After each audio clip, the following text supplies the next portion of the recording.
신약성경이 제가 가지고 있는 성경으로 349쪽이나 되어 있습니다. 디도서 2장 11절, 12절 말씀 저와 여러분이 같이 읽어보겠습니다. 디도서 2장 11절, 12절 같이 읽습니다. 모든 사람에게 구원을 주시는 하나님의 은혜가 나타나 우리를 양육하시되 경건치 않은 것과 이 세상 정욕을 다 버리고 근신함과 의로움과 경건함으로 이 세상에 살고 13절 복스러운 소망과 우리의 크신 하나님 구주 예수 그리스도의 영광이 나타나심을 기다리게 하셨으니 14절 그러므로 우리를 대신하여 자신을 주심은 모든 불법에서 우리를 구속하시고 우리를 깨끗하게 하사 선한 일에 열심하는 신배성이 되게 하려 하심이니라. 아멘. 모든 사람에게 구원을 주시는 하나님의 은혜가 나타났다. 그럽니다. 하나님의 은혜가 나타났다. 하나님의 자녀들은 하나님의 은혜를 받아야 삽니다. 하나님의 은혜를 받아야 삽니다. 하나님의 은혜가 있는 사람들은요, 이게 억지로 사는 것하고 은혜가 있는 사람하고는 굉장히 차이가 많이 있습니다. 어떤 차이가 있냐면요, 여러분이 생활 가운데 범사에 감사하라 이런 하나님 말씀이 있으면 감사하려고 예를 쓰는 사람이 있어요. 예를 써요. 이다가 감사하려고 예를 쓰다가 조금 있다가 나를 보니까 나도 모르게 불평하고 있어요. 아이고 이게 아니지, 또 감사해야지. 그리고 주님 감사합니다. 조금 있다 또 짜증나고 성질나고 불평이 나고 또 그러다가 아이고 이게 아니지, 또 감사해야지. 요건 은혜가 없는 사람. 은혜가 없는 사람은 이렇게 발버둥 쳐요. 근데 은혜가 있는 사람은 감사의 말씀을 받아들이고 나면 생활하다가 주님 감사하네요. 그리고 감사가 자기도 모르게 나와요. 그냥 아이고 참 하나님의 감사하다 이게 나와요. 은혜가 있는 사람이 이렇게 돼요. 은혜가 없는 사람은 은혜가 없어도 이제 열심히 하나님 뜻대로 살아가지고 애쓰는 사람 기도하려고 애를 써요. 기도해야지. 또 기도 안 했네. 아이고 기도해야 되겠다. 아이고 또 염려가 들어왔구나. 또 기도해야 되겠다. 기도하려고 애를 쓰고 발버둥을 쳐요. 이것은 은혜 속에 은혜를 가지고 사는 사람이 아니고, 은혜가 있는 사람은 기도를 까먹고 있었어요. 근데 기도할 마음이 갑자기 생겨요. 그래서 기도하게 돼요. 그냥. 이게 은혜가 있는 사람이에요. 차이를 여러분이 잘 하셔야 됩니다. 예수를 믿고 살아가는 것은 힘들고 고통스러운 길이 아니에요. 예수를 믿는 것이 힘들다, 고통스럽다 그러면 다른 자리에, 잘못된 자리에 있는 거예요. 잘못된 자리에 있기 때문에 힘들고 고통스러운 거예요. 바른 자리에 있으면 고통스럽지 않고 힘들지 않고 기쁘고 감사하고 좋아요. 그렇기 때문에 우리가 하나님의 은혜 속에서 살아가야 합니다. 오늘 순천에 신방을 갔다 왔는데 새로운 가게를 얻었어요. 가게를 얻어서 갔는데 그리고 이제 거기 가게에 이제 직원들이나 이렇게 일을 시작했는데 가니까 직원들이 막 싸워요. 계속 싸우고 주인도 와서 그냥 성질나고 짜증나고 신경질나니까 막 직원들하고 또 한바탕 하고 그래요. 자꾸 왜 그러냐 그러면 밖에 있을 때 하고 밖에 있을 때는 괜찮았는데 그 가게로 들어가니까 그런 일이 벌어져요. 가게 안에가 지난주에 말씀 나누었듯이 영적으로 더러워진 거예요. 가게 안에가 마귀들의 역사로 죄를 통하여 자리를 잡은 거예요. 그 전에 가게 주인은 거기 와서 술 마시고 행패 부리고 그 가게 주인 남편이 와서 뒤집어 엎고 장사는 잘 됐는데 그냥 버티지를 못하다가 가게를 그만두게 돼서 인수인계를 하게 됐대요. 근데 그 가게에 들어가면 그렇게 짜증나고 성질나고 신경질이 나는 거예요.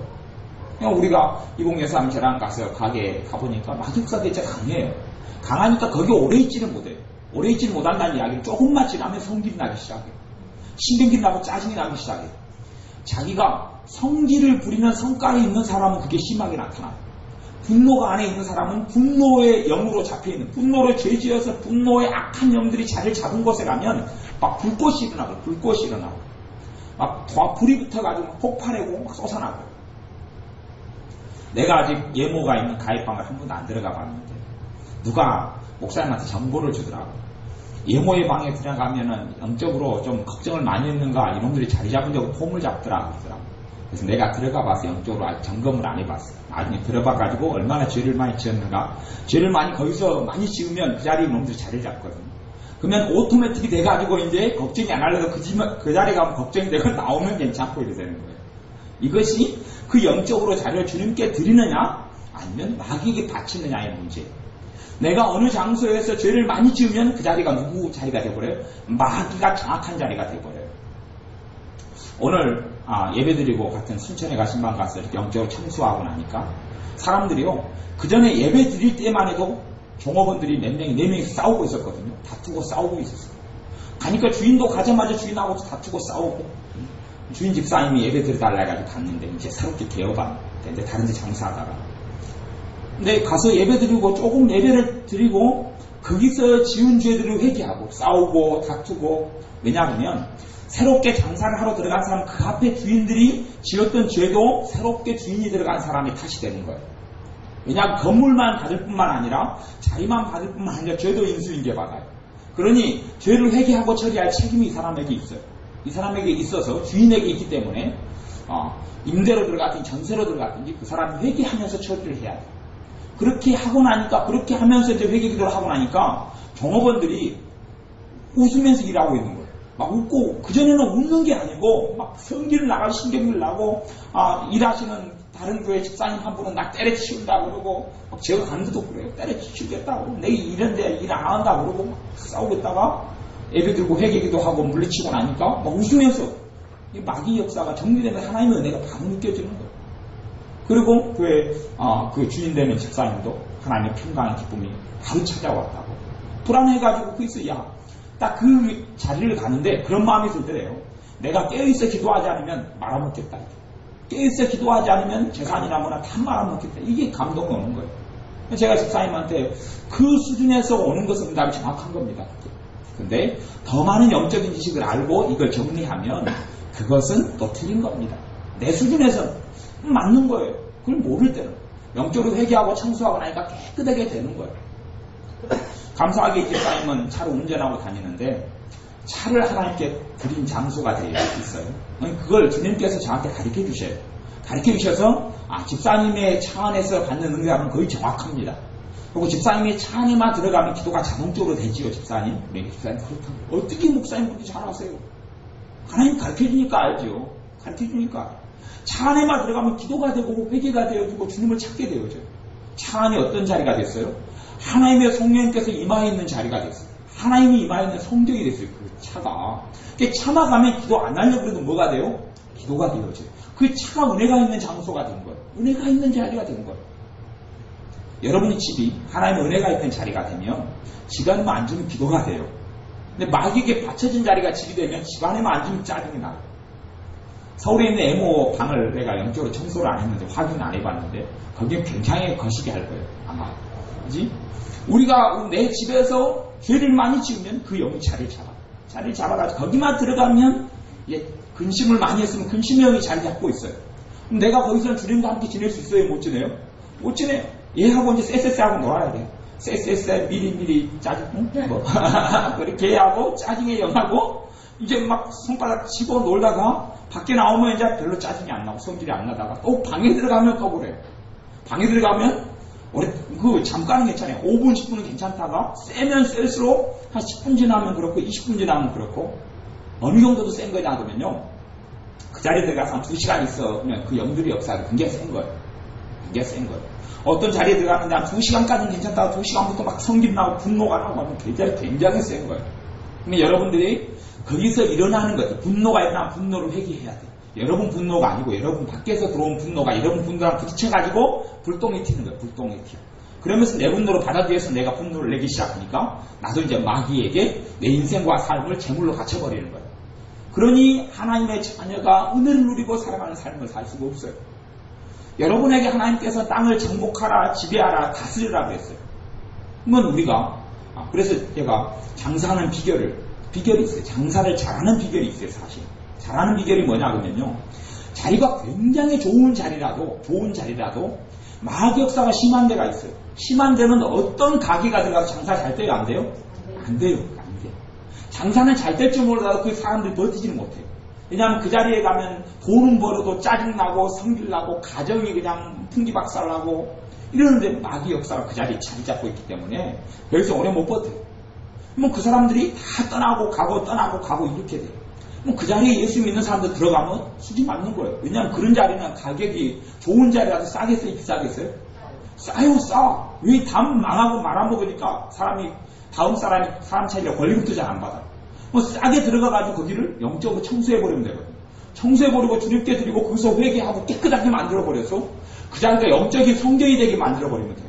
그러면 그 사람에 손님이 들어오면 손님 편안해져 버려요. 왜요? 거기에 하나님이 영광이 있고 하나님이 임재가 나타나는 곳이기 때문에 성전이 되기 때문에 거기만 들어가면 편안해요. 손님이 와요, 안 와요? 오기 시작해요. 우리 그 순천의 집사님도 하나님 은혜가 강하게 나타나니까요. 은혜를 받으니까 장사가 손님들이 계속 연락이 와요. 계속 거기에서 이렇게 주문해가지고 먹겠다. 계속 연락이, 오늘도 있는데 계속 연락이 와요. 거기가 어디냐고 거기서 주문해가지고 먹겠다. 손님들이 지금 계속 하루에 몇 명씩, 한 명, 두 명, 세 명 계속 연락이 온다. 그래가지고 이제 장사가 잘 돼가고 있어요. 하나님 축복하시는, 내가 은혜 속에 있으니까 은혜는 은혜를 끌어당겨요. 은혜는 은혜를 끌어당겨요. 가진 자는 더 가지게 되고 없는 자는 그 있는 것도 빼앗기리라. 그게 예수님이 하신 이야기. 은혜를 받은 사람은 더 뭐가 와요? 은혜가 와요. 근데 은혜가 없는 사람은 있는 것도 뺏겨버려요. 있는 것도 시간도 뺏기고 돈도 뺏기고 물질도 뺏기고 뺏겨버려요. 왜요? 은혜가 없다는 이야기는 은혜 대신에 마귀의 역사가 그득하고 마귀하고 함께 쎄쎄쎄하고 살고 있다는 이야기예요. 그러니 삶이 갈수록 건강이 안 좋아지죠. 마음이 힘들어지죠. 가정생활에 지옥 같죠. 삶에 소망도 없죠. 기쁨도 없죠. 그렇게 살아가는 거예요. 하나님의 사람은 은혜 속에 살아가야 합니다. 여러분이 사는 공간과 장소가 하나님의 은혜가 임하지 않은 장소고 공간이면 집이 또 그런 곳이다 그러면 집에서 여러분들이 확인하는 방법은 그렇다고 그랬어요. 간단해요. 가게 같으면 그 가게에 내가 몇 시간 있어봐요. 그러다가 짜증나고 성질나고 근심이 나고 분노가 나고 초조하고 그러면 제가 어떤 데 가면 초조로 인해서 죄를 많이 지은 장소에 가면 초조를 제가 어떻게 영분별이 오냐 하면요. 초조한 자리에 가면 제 둥치가 막혀요. 둥치가 막히고 그러면 이게 초조의 죄를 많이 지어서 초조로만 이러면서 조급하게 역사하는 건 알아요. 그러니까 제게 나타나는 어떤 영분별의 증상이 다 틀린데 가가지고 그래서 그냥 아는 거예요. 성령님께서 영분별을 가르쳐 주셔요. 무슨 죄를 짓고 이 자리가 어떤 악한 영들이 자리 잡고 있는지를 많이 알아요. 알게 해주시는 거예요. 그것을 회개하고 나면 깨끗해져. 장소가 깨끗해져. 그 집사님은 그 차 안에서 기도하고 차에서 죄진 걸 회개하고 주님께 드렸으니까 답답해가지고 있다가 어디만 가면 은혜가 와요? 차 안에만 가면 은혜가 와요. 차 안에만 가면 기도가 되고, 차 안에만 가면 회개가 되고, 차 안에만 가면 영적으로 청소가 되고, 차 안에만 가면 주님을 만나게 돼요. 집사님 그러한 곳으로 집도 만드셔야 됩니다. 집도. 가정도 그렇게 만드셔야 됩니다. 그리고 얘기했더니 영적인 청소했으니까 계속하여 회개하시면서 주님께 자꾸 드리면 이 자리가 큰 하나님의 성전이 될 겁니다. 하나님의 성전은 따로 있는 게 아니에요. 여러분이 하나님의 성전이고 제가 하나님의 성전이고 그리고 내가 가고 있는 장소 하나님의 자리가 거하는 장소가 하나님의 성전이에요. 이것은 예배당이고 이 자리를 성전으로 우리가 만들 수도 있고 못 만들 수도 있어요. 마찬가지로 여러분이 거주하는 자리를 또한 넓은 의미에서 하나님이 거하시고 하나님이 임하시고 하나님의 영광이 나타나고 은혜가 함께 있는 성전으로 만들 수도 있고 못 만들 수도 있어요. 그 집에서 죄를 많이 지어가지고 오래됐으면 밖에서는 부부가요. 밖에 있을 때 싸우는 거 안 싸우는 거 봐보세요. 길바닥에서는요. 마귀 역사 약해요. 길바닥. 도로 같은데 길은 약합니다. 거기에 부부가 어떤 일을 의논해보세요. 별로 안 싸워요. 별로 안 싸우다가 어디 가서 그 문제를 의논하면요. 집에 들어가서 의논하면 싸우기 시작합니다. 왜? 그놈들이 성령님이 끼어들어야 되는데 하나님은 은혜가 끼어들어야 되는데 누가 끼어들기 시작해요? 마귀가 끼어들어 그 자리에 자리 잡았고 털을 잡았거든요. 땅도요. 도로 같은 것도 그런 데가 있어요. 도로도 우상숭배가 심하게 되고 마귀가 자리 잡은 땅이 있어요. 그 땅은요. 교통사고가 많이 나요. 근데 가만히 보면 교통사고가 날 장소가 아니에요. 그 커브도 아니고 뭣도 아닌데 그 자리에 사고가 많이 나요. 왜냐 그러면 그 자리가 마귀에게 바쳐진 땅이 되니까 이놈들이 그 장소를 자리 잡고 있어요. 그 근처로 차가 지나가면 집중력을 약하게 만들고 졸음이 오게 만들고 그러면 사고를 일으키는 거예요. 참 희한한 장소들이 우리나라에 많은데 왜냐 그러면 악한 영들이 장소를 장악했기 때문에 그래요. 그런 땅은 싸게 나오죠. 싸게. 매물이 싸게 나오면 그런데 또 마귀가 세게 잡으면 귀신들이 눈에 보이기도 해요. 악한 영들이 눈에 보이게 나타나요. 사람들이 빨리 팔아볼 거 아니에요. 믿는 사람들이 그거 얼른 사가지고 영적 청소하고 그 다음에 툭 쓰면 좋은 몫이 그런 데가 종종 있단 말이에요. 제가 여서동 같은 데도 좋은 건물들이 몇 군데 그런 데가 제가 보는데 저는 장사하고는 상관이 없으니까 그렇지만 그러니까 하나님의 자녀들과 그 영적인 원리 지배하고 정복하고 예수의 이름으로 다스리는 그 원리를 알고 영적으로 회개하며 청소하는 것을 알면 좋은 데를 만들 수 있는 거예요. 여러분이 거하는 집이 후진지 깨끗하고 좋은 집이지하고 상관없어요. 아무리 좋고 깨끗한 집이라도 마격사 거듭하면 그게 지옥 아니에요. 그게 지옥이에요. 그 집 안에 거하는 게 지옥이에요. 내 방 안에 아무리 좋은 시설, 첨단 시설이 돼 있어도 컴퓨터가 있고 에어컨이 있고 뭐 하여튼 깨끗하고 넓고 그런 방이라 할지라도 거기서 죄를 많이 지으면 그 자리가 지옥이 되는 거예요. 거기에 있으면 힘든 거예요. 주님께 드리고 회개하면서 영적으로 청소하면 깨끗해져요. 하나님의 은혜 속에 여러분이 사셔야 합니다. 여러분이 거하고 가는 곳마다 영적으로 청소하셔야 돼요. 영적으로 청소하셔야 돼요. 여러분 집도요. 밖에서 일을 마치고 집에 들어오면 집이 들어가기가 싫은 장소가 되면 마귀역사 강하면요. 누가 하냐면요. 아이들은 알아요. 아이들은 영적으로 잘 민감하거든요. 아이들이 되면서 아이들이 청소년이 되면서 영적으로 이제 민감함이 없어집니다. 그러니까 아이들은 굉장히 잘 알아요. 아이들은 마귀 역사도 금방 받아들이고 성령의 역사도 금방 받아들여요. 은혜나 받으면 5살짜리도 예언을 합니다. 그러다가 한 이제 12살 되면 없어져 버려요. 성령의 역사도 굉장히 민감하고 잘 알고 마귀 역사도 민감하고 잘 알아요. 아이가요 집을 잘 안 들어오려고 집 밖으로 떠돌아다니면 아이에게도 마귀 역사하지만 어디도 그런 장소이기 쉬워요. 집도 그런 장소이기 쉬워. 집에 잘 안 들어가려고 해요. 집에 잘 안 들어가려고 해요.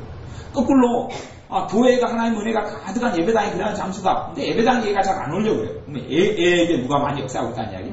마귀가 많이 역사하고 있어요. 하나님의 은혜가 많은 곳에는 하나님의 은혜가 있는 사람은 그렇게 자꾸 오려고 해요. 근데 하나님의 은혜가 없는 사람은 하나님의 은혜가 있는 자리를 안 오려고 해요. 현상은 그렇게 알 수 있어요. 여러분이 사는 곳을 하나님의 은혜가 있는 장소로 여러분 주님께 드리고 만드시면 집에 사람들이 계속 들어와요. 집에 들어오고 편하고 아이들이 일찍 들어오고 남편이 일찍 들어오고 예를 들어서 또 있으면 안 싸우고 다투지 않고 그런 장소가 되어져요. 하나님의 은혜를 여러분이 그래서 받아야 돼요. 삶 가운데서 하나님의 은혜를 받아야 돼요. 하나님의 은혜는 값없이 주시는 거예요. 값없이 주시는 건데 하나님의 은혜를 헛되이 받는 사람도 굉장히 많이 있어요. 하나님의 은혜는 예수님의 십자가와 예수님의 나를 위해 죽으시고 부활하신 때문에 오는 게 하나님의 은혜. 값없이 선물이 은혜인데 선물이 오는 이유가 있어요.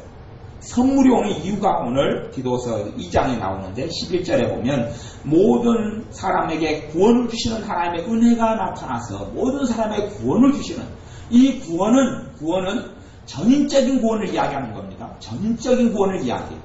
영혼의 구원만을 이야기하는 게 아니고 성경의 구원의 개념은 때로는 이 의미로 때로는 저 의미로 쓰였지만 어떨 때는 영혼의 구원을 영혼의 구원을 곧 받음이다 이렇게 이야기한 데도 있고 그 다음 질병을 고침받을 때 내가 내 믿음이 너를 구원하였으니 너 병이 치료했다는 이야기를 구원이라고 말하고 구원은 그래서 육적으로, 영적으로, 정신적으로, 마음적으로, 상처로부터, 또한 질병으로부터, 또 영원히 죄로부터 구원받는 모든 것을 구원이라고 이야기해요.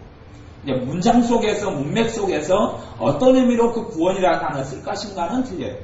다르지만 거기에서 구원이라는 의미가 정해지고 결정되지만 전반적으로는 구원이라 하면 모든 부분에 있어서 구원을 이야기해요. 내가 돈 문제가 어렵다. 성경에서는 돈 문제에서 해방되고 돈 문제가 풀려났다는 것을 구원받았다고 이렇게 이야기도 해요. 돈 문제에서 구원받은 거예요. 그런 것을 구약 성경에는 많이 사용합니다. 그러듯이 모든 사람에게 구원을 주시는 하나님의 은혜가 나타났다. 그리고 12절에 우리를 양육하시되 뭘로 양육해요? 뭘로 양육해요? 아니요. 성경을 잘 보셔야죠. 얘 뭐야 그렇지? 네? 눈 감고 묵상하고 있는 걸 알고 있었어요. 모든 사람의 구원을 주시는 뭐가 나타났어요? 하나님의 은혜가 나타나서 우리를 양육하시대. 뭐가 양육이에요? 그렇지요. 성경을 잘 보셔야지. 똑바로 딱 문장을 보시고 문맥을 보시고 정확히 보셔야죠. 하나님의 은혜가 나타나서 우리를 뭐 하신다고요? 양육한다고 우리를 키운다고 이야기해요. 뭐가 키워요? 하나님의 은혜가 키워요. 성경을 잘 보세요. 하나님의 은혜는 내가 은혜가 오면 마냥 좋고 마냥 즐겁고 마냥 재밌고 이게 은혜의 역할이 아니에요.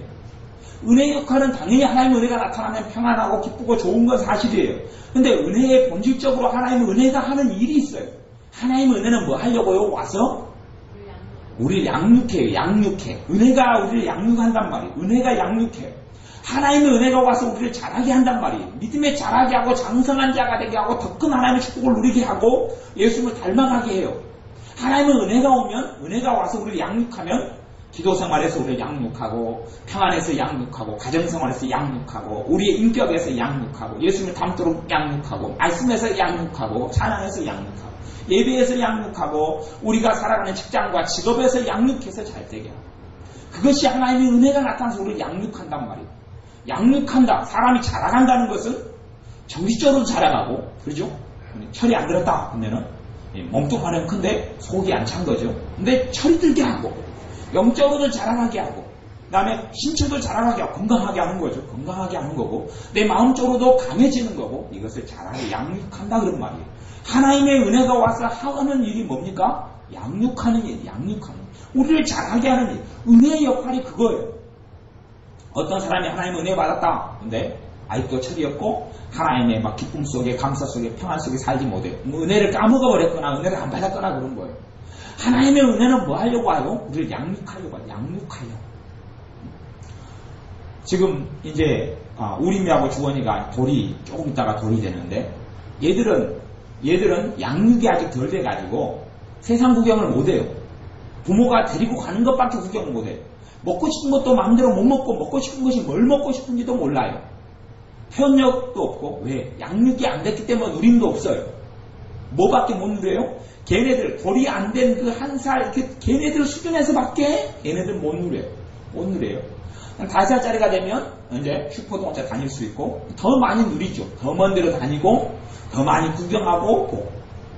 지금 걔네들은 머리띠 할 줄은 몰라요. 그냥 엄마가 해주는 머리띠를 하고, 안 해주면 말고, 그러죠. 그러다가 한 20살이 되면 이제 머리띠 사가지고 머리하고, 자기가 누리는 거예요. 그게 누리는 거. 양육이 돼야지 우리가 누리는 삶을 살 수 있어요. 영적으로 내가 어린아이고 영적으로 잘하지 않은 사람은 그거밖에는 못 누려요. 왜? 양육이 안 됐고 잘하지 않았기 때문에. 내가 왜 하나님의 놀라운 축복을 못 누리고 삽니까? 이유가 여러 가지가 있겠지만 그 중에 하나 이유는 내가 어리기 때문에 그래요. 내가 양육이 안 됐으니까 그 기쁨과 그 평안 속을 오래 유지를 하지 못하는 거예요. 하나님의 은혜가 와서 우리를 양육하려고. 어떻게 양육하느냐? 12절에 보면 우리를 양육하시되 경건치 않은 것과 이 세상 정욕을 다 버리고 근신함과 의로움과 경건함으로 이 세상에 살도록 양육한다. 이야기. 하나님의 은혜가 와서 우리를 양육하는데 경건치 않은 것. 경건치 않은 건 뭐냐면 하나님께서 기뻐하지 않는 것을 버리게 만들어요. 하나님의 은혜가 오면 하나님이 기뻐하지 않는 것을 버리게 만들어요. 하나님의 은혜가 왔는데 하나님이 기뻐하지 않는 것을 계속 하고 살아가면 그 은혜가 유지되겠어요? 없어지겠어요? 없어지죠. 하나님의 은혜를 받는, 그래서 성경에도 너희가 은혜를 받되 하나님의 은혜를 헛되이 받지 말라 그렇게 이야기해요. 하나님의 은혜가 오면 하나님이 기뻐하지 않는 것이 내 삶 속에 있기 때문에 하나님 축복을 내가 못 누리고 빠져나가 버려요. 그렇기 때문에 하나님의 은혜가 오면 하나님께서 기뻐하지 않는 것, 경건치 않은 것을 없애도록 도와줘요. 하나님의 은혜가 와서 하나님이 기뻐하지 않는 걸 없애도록 도와줘요. 하나님의 은혜가 오면 불평이 나오다가 불평 안 하도록 도와줘요. 그 불평을 안 하도록 도와주는 길에 먼저 해야 될 것은 뭐냐 그러면 불평했던 죄를 회개해야 돼요. 회개하면 할수록 하나님의 은혜가 와서 불평이 안 나오게 돼요. 불평이 안 나오게 되고 마음이 편안해지고 차분해지고 믿어지고 하나님께 기도하는 것이 응답될 걸 믿어지는 거예요. 하나님의 은혜가 그렇게 우리를 해주는 거예요. 하나님의 은혜가 우리를 양육해서 경건치 않은 것을 버리게 만들어가요. 근데 내가 경건치 않은 걸 안 버려야 되겠다고 움켜쥐고 있는 나는 은혜가 빠져나가고 은혜가 없어져 버려요. 하나님이 하나님의 자녀에게 은혜를 안 주는 게 아니에요. 하나님의 딸인 나에게, 하나님의 아들인 내게 은혜를 주십시오. 하나님 은혜를 줘요. 근데 그 은혜는 우리를 키우고 양육하는 은혜가 와요.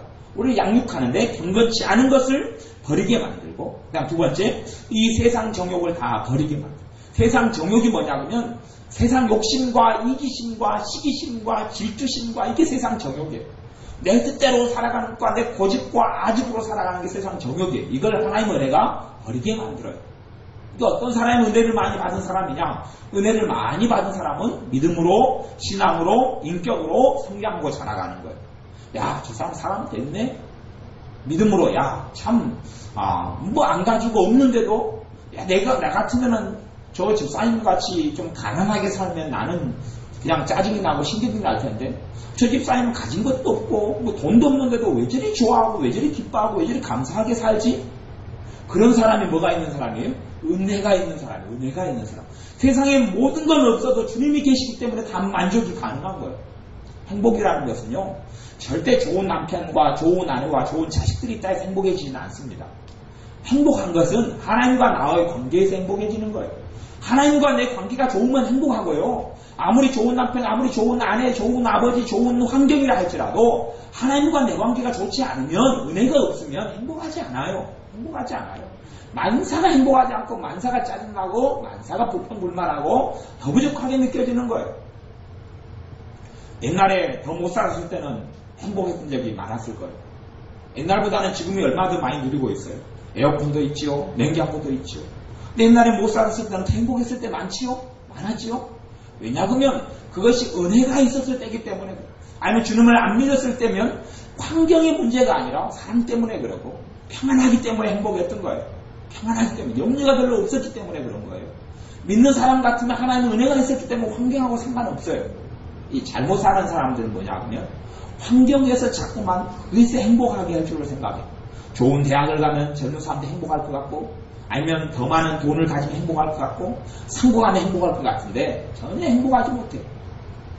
여러분들이 생각하기에 연예인들이나 이런 우리나라에서 유명하게 된 사람들이 행복지수가 높을 것 같습니까? 아니면 평범한 사람들이 행복한 사람이 많겠습니까? 평범한 사람, 정답은 너무 잘하시네요. 너무 잘하셔요. 그건 통계조사니까 뻔한 거예요. 연예인, 유명인들 행복한 사람 거의 없습니다. 거의 없어요. 특별히 유명한 사람들은요, 사는 게 너무 괴로워 죽겠대요. 뭐가 괴롭냐 그랬더니, 쇼핑 가려도 마음대로 가지도 못하죠. 옷을 사려도 사람들은 신경 써서 옷 사지 못하죠. 밖에 카페에서 차 한잔 마시려고 해도 자유롭게 못하죠. 그러니 한 번 나갈 때마다 변장을 해야 돼요. 변장을. 모자를 뒤집어 쓰고, 아니면 마스크를 하고, 선글라스를 끼고, 그것도 안 되니까 이제 한 번씩 나갈 때마다 편하게 외출을 하려면 외국을 간대요. 근데 외국 가도 한국 사람들이 너무 놀러를 많이 와가지고 다 알아보니까 안 된대요. 또 연인이 데이트를 하려고 하면 데이트한 거 사진을 다 누가 찍어버리고, 그러니까 꼼짝을 못하는데, 집에서 꼼짝을 못해요. 아무것도 못하는 거예요. 유명하고 성공했다 해서 행복되는 게 아니에요. 행복이 있는 게 아니에요. 행복은 하나님의 은혜가 오고 하나님의 자녀들이면 다 누려야 되고 하나님과 내 관계 속에서 오는 거예요. 그래서 이 세상 정욕을 다 버리게 하고 하나님의 은혜가 버리게 해요. 세상 욕심을 버리게 하고 세상 욕심을 버리게 하고 하나님 안에서 좋은 것을 욕심내게 되는 사람이 돼요. 하나님 안에서 좋은 것, 안 썩어진 것을 욕심내야지 썩어진 것을 욕심내면 안 돼요. 썩어진 것을 욕심내면 안 돼요. 하나님 말씀을 더 알아가는 걸 욕심내고 하나님의 기쁨을 더 누리는 걸 욕심내고 하나님을 더 기쁘시게 하는 걸 욕심내고 하나님이 주는 진짜 축복들을 받는 걸 욕심내고 은혜도 욕심내고 은사들 하나님의 은사와 능력을 받는 것도 욕심내고 기도 생활 더 깊이 하는 것도 욕심내고 이런 정말 욕심낼 것들을 욕심내야 돼요. 그렇지 않고 썩어질 것들을 욕심내는 게 이 세상 정욕이라고 이야기하는 거예요. 1년 지나면 있을지 없을지 장담 못하는 거예요. 아니면 10년 지나면 있을지 모를지 장담 못하는 거예요. 뭐 젊은 사람들 미모라는 것이 50년 지난 다음에 그 미모를 장담할 수 있겠습니까? 얼굴 원판이 아무리 좋아도 50년 지나가지고는 무슨 원판이에요? 20살의 원판이 아무리 좋아도 10살 돼가지고 내가 이 정도면 이쁘지? 그때는 뭐라고 이야기하냐 그러면 내가 그렇게 이쁘게 늙었다 그렇게 이야기하는 거예요. 그렇지 그 얼굴 가지고 전혀 자랑할 수 이게 썩어질 것이란 말이에요. 썩어질 것, 없어질 것, 변화되는 것이에요. 이 세상 정욕을 다 버리고 근신함과 의로움과 경건함으로 이 세상에 살도록 하나님의 은혜가 만들어요. 경건하게 산다는 이야기는 하나님 앞에서 사는 것을 이야기합니다. 하나님 앞에 살아가는 게 경건한 거예요. 하나님 앞에 사는 인생만이 하나님 앞에 섰을 때에 칭찬과 존귀와 영광을 얻습니다. 이제 살 날이 얼마 안 남게 됐잖아요. 우리 신집사님 같은 경우는 앞으로 한 30년이죠. 앞으로 100년을 사실 겁니까? 야, 거의 그럼 160살을 가까이 사신다고 그러시는데 100년을 사신다. 야, 그러면 지금이 아주 인자 총각이십니다. 근데 우리가 대부분의 많은 분들은 이제 살아온 날들보다 앞으로 살 날이 더 적어요. 살아온 날이 훨씬 많아요. 하나님 앞에 섰을 때를 생각해야 돼. 생각하면 내가 이 땅의 삶을 경건하게 살아가야 돼. 하나님 앞에서 이제 살아가야 돼. 하나님 위에서도 살아가야 되고 하나님 위에 사는 것이 진짜 나를 위해 사는 거예요. 사람들은요. 하나님 위해 사는 것은 나를 위해 안 사는 거다 생각한대요. 그게 아니라요. 진짜 하나님을 위해 사는 게 진짜 나를 위해 사는 거예요. 진짜 나 위해 산다고 내 욕심 차리고 사는 것은요. 나를 죽이겠다고 생각하고 사는 거예요. 비극적으로 사는 거예요. 그 사람들이 이해를 못하니까, 하나님을 이해를 못하니까, 하나님의 좋으신 아버지 하나님인 것을 이해를 못하니까, 하나님을 위해 산다는 것이 나를 가장 아름답게 만들고 내게 가장 축복된 길로 살아간다는 것을 이해를 못해요. 하나님의 자녀들이. 누구를 모르는 겁니까? 하나님 아버지를 모르기 때문에 일어나는 일이에요. 하나님을 위해서 사는 것은 가장 나를 나되게 만들고 가장 내가 하나님의 은혜와 축복을 누리는 길이 하나님을 위해서 사는 길이에요. 그게 진짜 나예요. 진짜 나. 진짜 나로 사는 것이 하나님을 위해서 사는 거예요. 하나님 뜻에 맞추는 것이 가장 좋은 내 뜻을 맞추고 사는 거예요. 그것이 그런 거예요. 근데 하나님 빼고 내 욕심 내 뜻대로 살아가는 것은 나를 죽이겠다는 소치예요. 자기를 얻고자 하는 사람은 자기 생명을 잃게 되고 자기를 주님을 위하여 잃는 자는 얻으리라고 말씀하신 이유가 그런 거예요. 그래서 우리에게 경건함으로 이 세상에 살도록 하나님의 은혜가 만들어져요. 어떤 사람에게 경건함이 없다. 어떤 사람이 하나님 무서운 줄을 모른다. 어떤 사람이 하나님을 사랑하지 않는다. 어떤 사람이 하나님 앞에 살지 않는다. 그 사람은 하나님 모르는 사람이기 때문에, 은혜가 없는 사람이기 때문에 그래요. 그 다음에 의롭게 살게 해줘요. 의롭게. 하나님 뜻에 맞춰서 바르게 살게 해줘요. 마음이 바르고 생각이 바르고 말이 바르고 뜻이 바르고 그렇게 바르게 살도록 뭐가 합니까? 하나님의 은혜가 그렇게 해요. 하나님의 은혜는 이렇게 살도록 도와주는 거예요. 그냥 좋은 게 좋은 거다 그래서 나는 내 마음대로 살아가는데 하나님의 은혜가 나한테 있다. 그런 일은 없어요. 하나님의 은혜를 받으면 하나님의 은혜는 이 방향으로 이끌어가요. 이 방향으로 하나님을 경건하게 섬기게 만들고 삶 속에서 감사하도록 이끌어가고 삶 속에 기도하도록 이끌어가고 또한 내 재능 내 지혜가 아니라 하나님의 지혜를 의지하고 살아가서 내가 하는 것보다 더 많은 내 힘과 내 지혜로 하는 것보다 더 많은 생활 속에서 삶 속에 열매를 맺게 만들어줘요. 사업하는 사람도 내 지혜와 내 힘을 의지할 때보다 하나님의 지혜와 하나님의 힘을 의지할 때는 몇 배의 좋은 성과를 얻을 수 있어요. 더 고달프지 않고 더 힘들지 않아요. 더 고통스럽지 않아요. 왜냐하면 내 삶을 주님은 하나님의 은혜는 도와주기 때문에 그래요. 아니 예배당에 와서 예배드리러 올 때만 하나님의 은혜가 도와주면 그 행복한 삶이 아니지요. 예배드릴 때가 얼마나 자주 있습니까? 근데 하나님이 정말 함께 하시는 곳은 내가 살아가고 생활하는 주된 장소가 되는 곳을 하나님이 함께 해주셔야 돼요. 내가 가정주부로 살면 가정주부로 살아가는 거기에 함께 해주셔야지 하나님의 은혜예요. 하나님의 은혜는 내 삶을 돕기 위해서 있는 거예요. 그러니 하나님의 은혜가 와서 여러분의 삶 속에서 근신하게 만들고 신실하게 만들고 의롭게 만들고 경건함으로 세상에 살게 하시고 13절에 보면 디도서 2장 13절 복스러운 소망과 우리의 크신 하나님 구주 예수 그리스도의 영광이 나타남을 기다리게 하셨으니 우리의 크신 하나님 구주 예수 그리스도다. 여기는 예수님에 대해서 앞에 수식어가 뭐냐면 우리의 크신 하나님 예수 그리스도 이렇게 나타나요. 우리의 크신 하나님 예수 그리스도의 영광이 나타남을 기다리겠다. 예수님을 사모하는 사람이 되겠다. 예수님의 재림을 사모하고 예수님께서 나중에 이 땅에 이 재림하시고 임하셔서 이 세상을 심판하실 그 날을 사모하게 만들어줘요. 하나님의 은혜가 있는 사람들은 하나님이 있는 사람들은 복스러운 소망 대신 예수님을 바라보게 해요.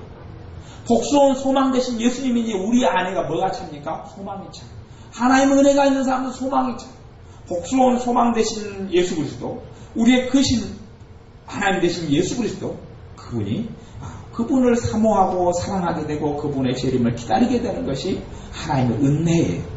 그 다음에 성경 히브리서 12장 말씀을 보겠습니다. 기도서 다음에 히브리서가 있는데요. 히브리서 12장 28절 말씀입니다. 히브리서 12장 28절 말씀.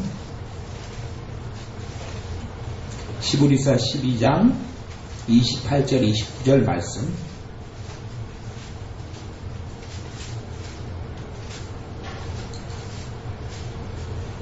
히브리서 그 다음 성경이 디도스 다음에 히브리서입니다.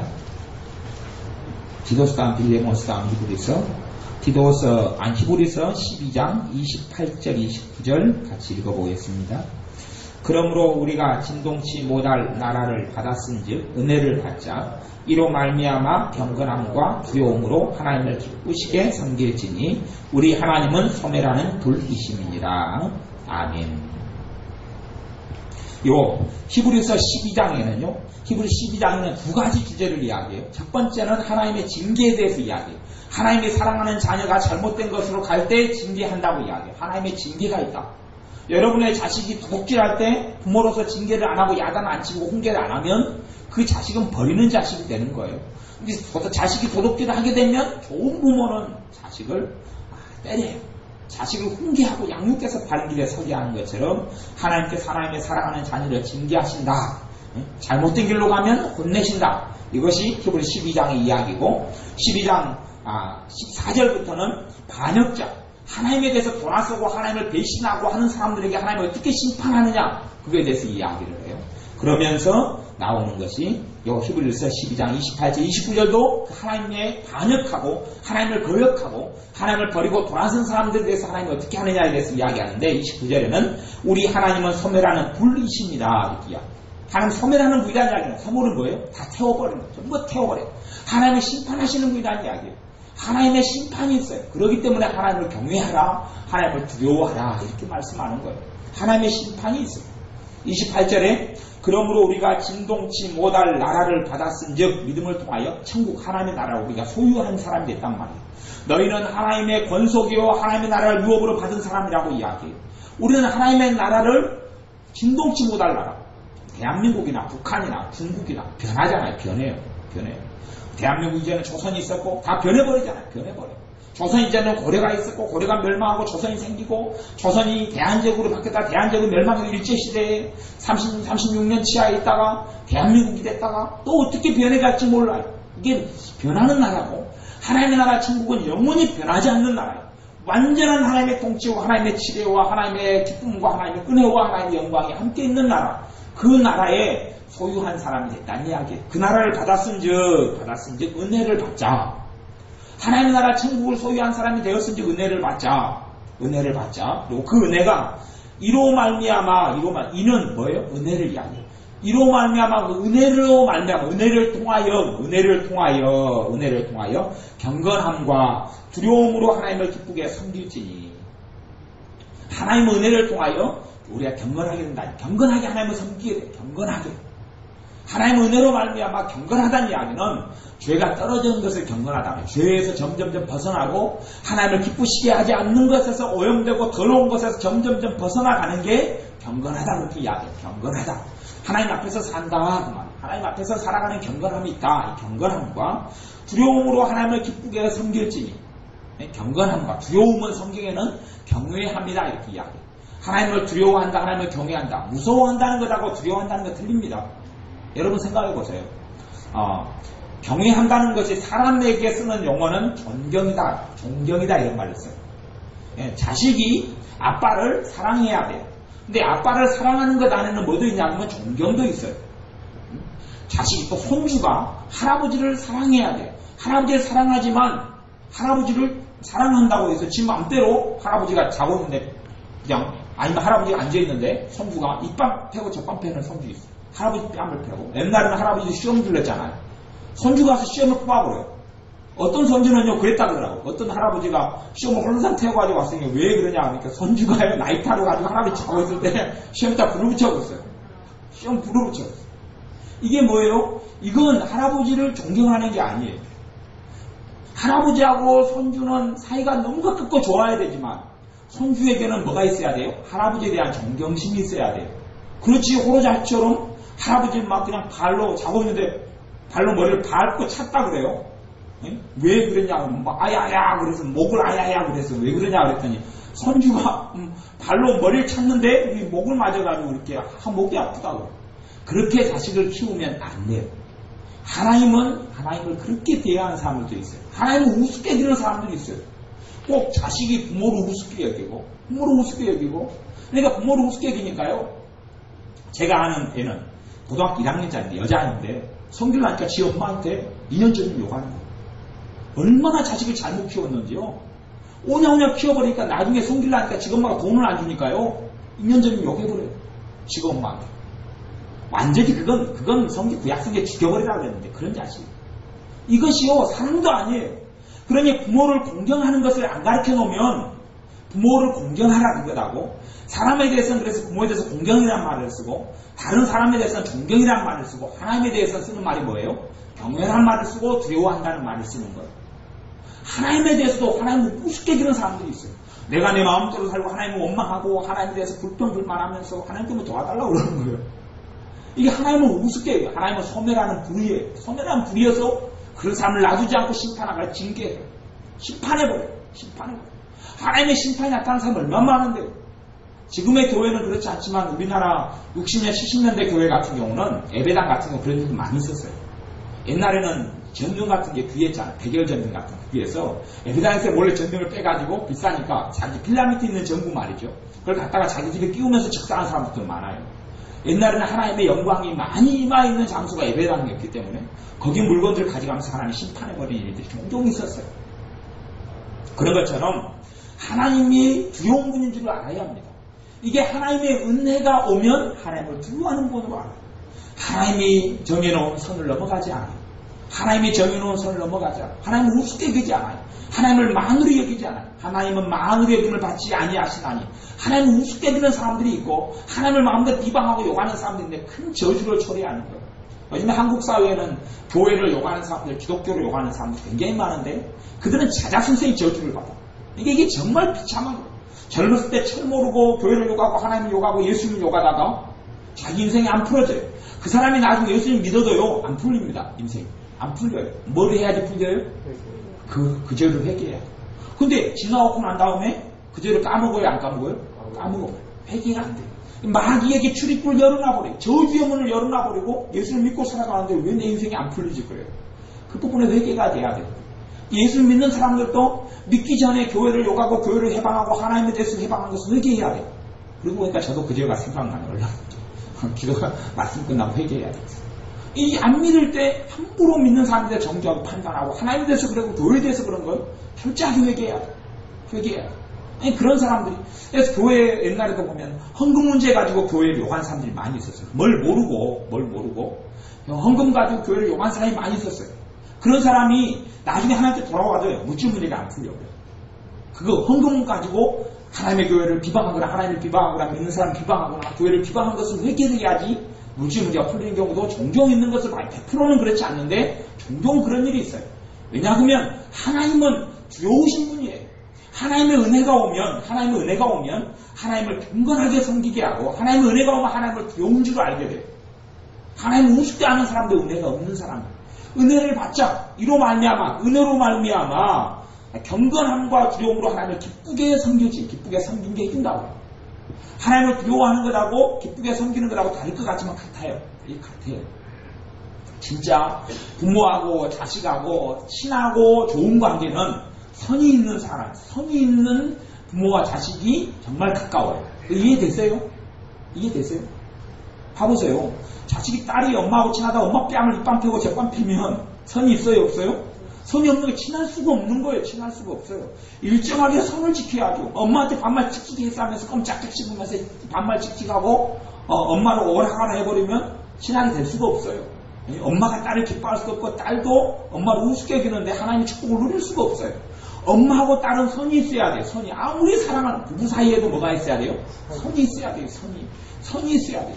서로 간에 일정한 선을 넘지 않도록 서로를 존중해주는 게 선이에요. 존중해주는 거. 무시하고 친구 사이에도 말 함부로 하고 막말하고 막 이놈아 저놈아 욕하는 친구는 선이 없는 친구. 그런 친구하고는 함께 인생을 살 수도 없고 정말 가까운 친구도 아니에요. 좋을 때만 가까운 것 같죠. 힘들어지면 절대 그 친구를 돌아보지 않습니다. 막말하는 선이 없는 친구 관계는 하나님 기뻐하지 않아요. 선이 없는 부모 자식 간 관계도 기뻐하지 않아요. 선이 없는 하나님과 내 관계, 그게 잘못된 거예요.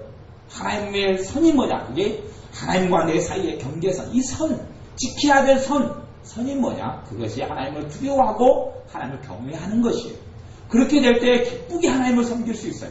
선이 없는 사람은 기쁘게 하나님을 안 섬겨요. 하나님을 우습게 하는데 하나님 말씀을 지키겠어요? 아니요. 하나님도 우습게 얘기해서 내가 그냥 아주 그냥 철없는 아이처럼 하나님께 맨날 달라고 그러고 하나님을 내가 조종하려고 그러지 절대 하나님의 뜻에 나를 순종치도 않고 복종치도 않고 하나님을 경배함으로 섬기지도 않아요. 그런 사람들은 마귀 막 가득이 없어 하니까 기쁨이 아니라 저주가 그 사람의 인생 가운데 가득하게 되어져요. 하나님은 소멸하는 불이시니라 라고 이야기해요. 이불새 12장의 말씀이 그래서 11장은 믿음을 이야기하고 12장에는 하나님의 징계를 이야기하고 하나님의 심판을 이야기해요.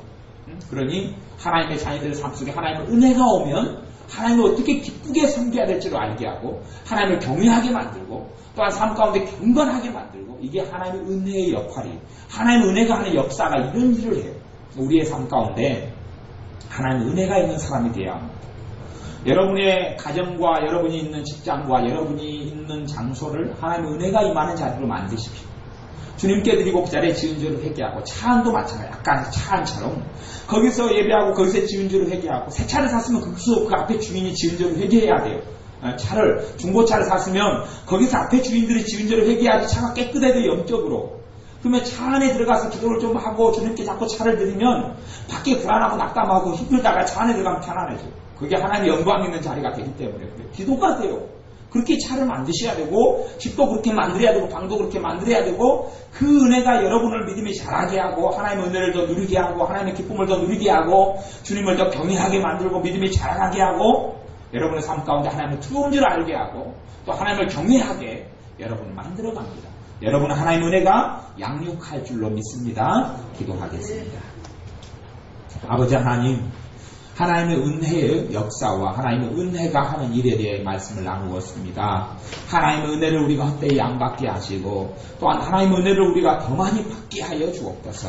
아버지 하나님, 예수님의 피를 통하여 우리에게 값없이 주시는 은혜를 넘치게 부어주시기를 원합니다. 또한 이 은혜가 우리를 믿음 가운데 양육하게 하셔서 경건치 못한 것들을 점점점 버리게 하시고, 또한 이 세상의 정욕을 따라 살지 않고 이 세상의 정욕들을 버려나가게 하여 주셔서 주님을 닮아가게 하시고, 주님과 동행하게 하시고, 하나님을 기쁘시게 하게 하시고, 하나님께서 나와 함께 해주시는 삶을 체험하고 누리게 하셔서 우리가 살아가는 곳을 지배하고 정복하여 하나님의 땅으로, 하나님의 나라로 만들어가게 하셔서 우리의 가정이 하나님의 나라 천국이 되게 하시고, 내 인생과 내 삶이 하나님의 나라 천국이 주님께서 임하시는 자리와 장소와 삶이 되게 하여 주옵소서. 예수님의 이름으로 기도하옵나이다. 아멘. 기도하겠습니다.